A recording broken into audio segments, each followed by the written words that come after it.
Hello दोस्तों, आपका स्वागत है अपने YouTube चैनल पर। मैं एक संग आपको करा रहा था अनुपात और समानुपात। आज जो आपने पिछली वीडियो देखी थी उसी से ही आगे लेकर चलते हैं। जैसे कि क्वेश्चन दिया है 5:8 समानुपात 150 अनुपात x, तब x का मान क्या होगा।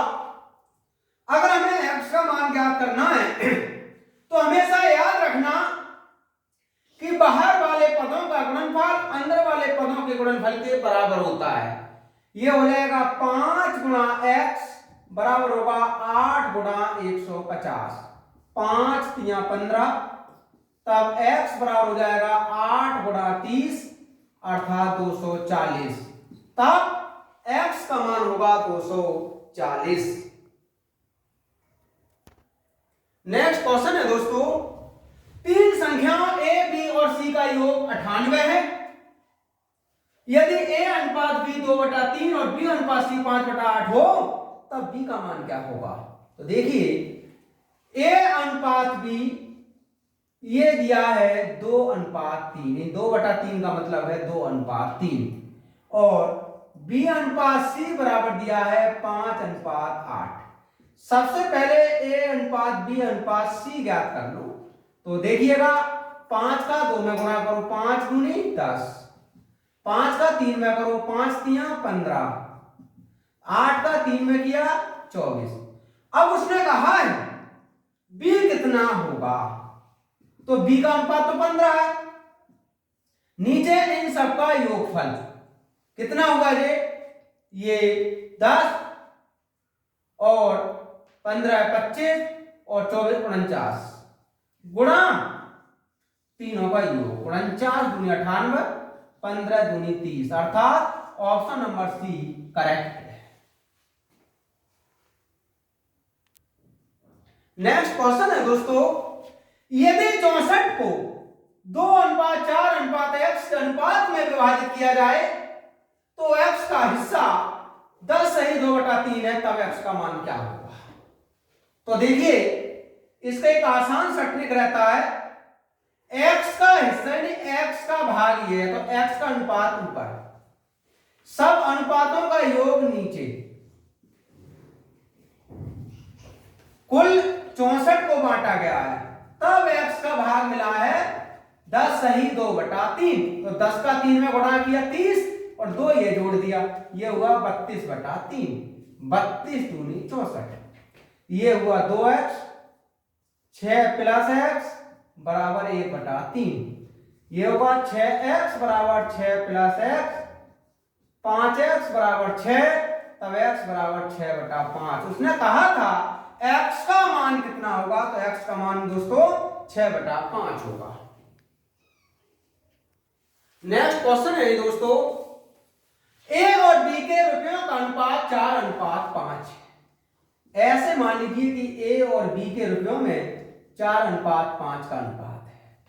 b और c के रुपयों का अनुपात 2:3 है। b और c के रुपयों में 2:3 का अनुपात है। यदि a के पास 800 रुपए हैं तो c के पास कितने रुपए हैं। सबसे पहला a, b और c में क्या अनुपात होगा।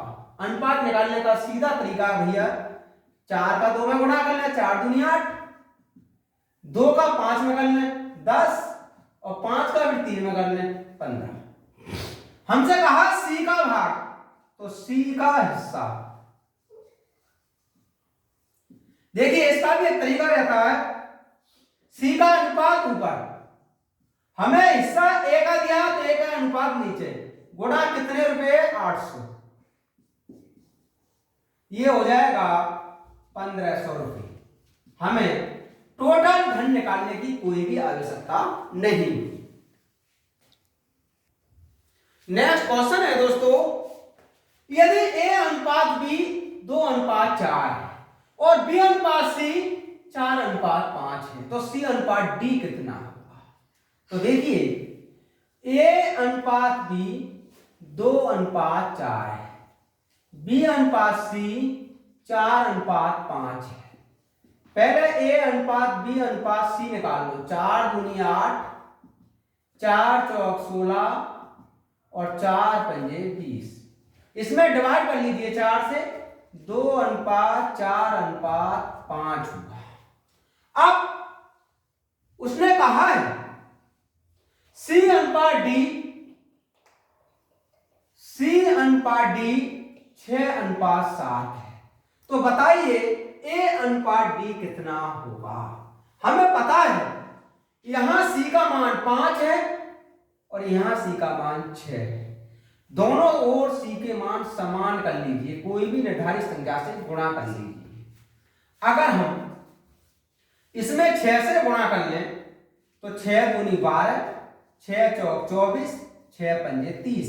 तो फिर इसमें 5 से गुणा करना होगा, 5 छंग 30 और 5 सत्ते 35। हमसे कहा है A/D कितना होगा, तो A का मान तो 12 और D का मान 35, तो A/D का अनुपात 12:35 होगा। नेक्स्ट क्वेश्चन है दोस्तों, एक फैक्ट्री में आदमी और औरतें 3:1 के अनुपात में काम करती हैं। उनकी व्यक्तिगत दैनिक मजदूरी का अनुपात 4:5 है। यदि 15 आदमी रखे गए हैं और सभी के कुल दैनिक वेतन 510 रुपए हैं, तो सभी औरतों की कुल दैनिक मजदूरी क्या है। थोड़ा सवाल टिपिकल सा आपको दिखाई दे रहा होगा, लेकिन बहुत आसान सा सवाल है। देखिए पहले ये देखो कि आदमी कितने हैं, 3 आदमी दिए हैं उसने 15, और आदमी औरतों में 3:1 का अनुपात है। फिर औरत कितनी हो जाएंगी, ये होगा 1/5, 3 गुणा 15 अर्थात 5। इसका मतलब हुआ कि अगर 15 आदमी थे तो 5 औरतें भी थीं, तभी 15 और 5 का अनुपात 3:1 होगा। उनके दैनिक मजदूरी का अनुपात 4:5 है।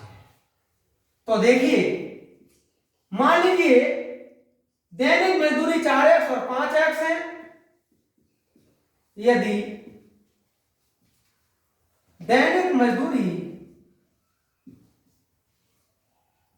4x और 5x, तो दोस्तों एक आदमी की दैनिक मजदूरी 4 है, आदमी तो 15 है, तो 15 गुणा 4x प्लस एक औरत की दैनिक मजदूरी 5 है, जबकि औरतें तो 5 है, तो 5 गुणा 5x। अब ये 510 रुपए देने पड़ते हैं। 15 चौका 60x प्लस 25x, ये हुआ 510, 85x बराबर 510, x बराबर हुआ 6। उसने कहा है सभी औरतों की कुल दैनिक मजदूरी क्या है, सभी औरतों की कुल दैनिक मजदूरी ये होगा 5 तो औरतें हैं, एक औरत की दैनिक मजदूरी 5x है, और जबकि x का मान ये हुआ 5 पंजे 25 और x का मान 6, ये हुआ 150। तो इसका मतलब हुआ कि सभी औरतों की दैनिक मजदूरी होगी 150 रुपए। नेक्स्ट क्वेश्चन है दोस्तों, ए और बी की आय 5:3 के अनुपात में है। तब हम ये भी कह सकते हैं कि A/B 5:3 है।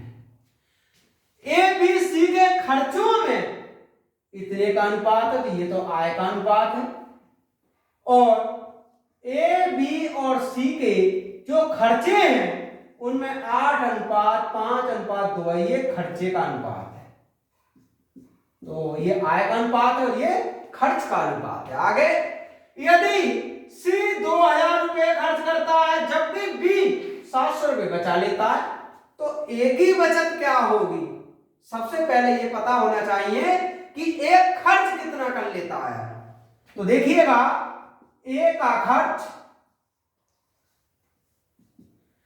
ए का अनुपात 8, सी का अनुपात 2, क्योंकि हमें सी का ही रुपया ज्ञात है, ये हो जाएगा 8000। अब बी का खर्च निकाल लीजिए कितना होगा। बी का अनुपात 5 और सी का अनुपात 2 गुणा 2000, ये हो जाएगा 5000। बात आती है बी 5000 रुपए तो खर्च करता है, 700 रुपए बचा भी लेता है, तो बी की आय तो हम ज्ञात कर सकते हैं। हम बी की आय क्या होगी, बी की आय 5000 रुपए तो खर्च वाले और 700 रुपए बचत वाले, ये हो गई 5700 रुपए। इसका मतलब बी 5700 रुपए कमाता। आगे कहा है ए की बचत कितनी होगी। अब बचत तो हम तब निकाल सकते हैं जब ए का हमें खर्च पता है, ए की आय पता हो जाए। तो देखिए दोस्तों, ए की आय 5:3 ए और बी का अनुपात है, तो ए का अनुपात तो 5 है, बी का 3 है और आय है इसकी 5700 रुपए। 5 गुणा 1900 अर्थात 9500। इसका मतलब हुआ ए 9500 रुपए कमाता है, जबकि ए 8000 रुपए खर्च भी कर लेता है। तो ए की बचत कितनी होगी, ए की बचत इस 9500 रुपए में से 8000 कम कर लीजिए, तो ए की बचत हुई दोस्तों 1500 रुपए, अर्थात ए 1500 रुपए बचा लेता है। नेक्स्ट क्वेश्चन है दोस्तों, मेरे खर्च और बचत के बीच 3:4 का अनुपात है। यदि अनुपात 4:3 करना है तो खर्च में कितने प्रतिशत की वृद्धि होगी। तो देखिए, अभिष्ट प्रतिशत वृद्धि